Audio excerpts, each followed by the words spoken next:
श्रीं स्वप्नदुर्गायै नमः श्रीं अष्टभैरव्यै नमः श्रीं सूर्यचन्द्रार्धमात्रायै नमः श्रीं ग्रहनक्षत्ररूपिण्यै नमः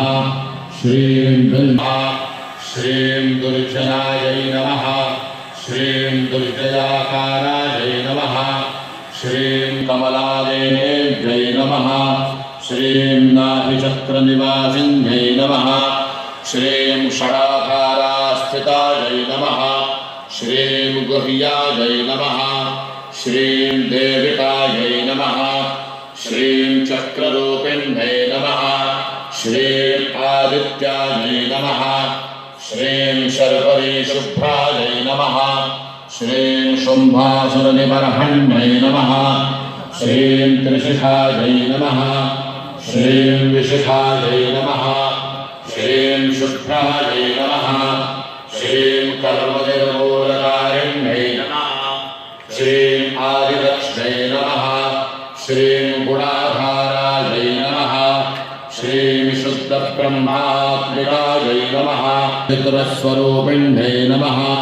श्रीं मृतसञ्जीवनीदेव्यै नमः श्रीं कामिन्यै नमः श्रीं कामवर्चितायै नमः श्रीं अविद्यायै नमः श्रीं गुणिन्यै नमः श्रीं वेदायै नमः श्रीं निर्गुणायै नमः श्रीं चक्रिण्यै नमः श्रीं दण्डिन्यै नमः श्रीं मुण्डिन्यै नमः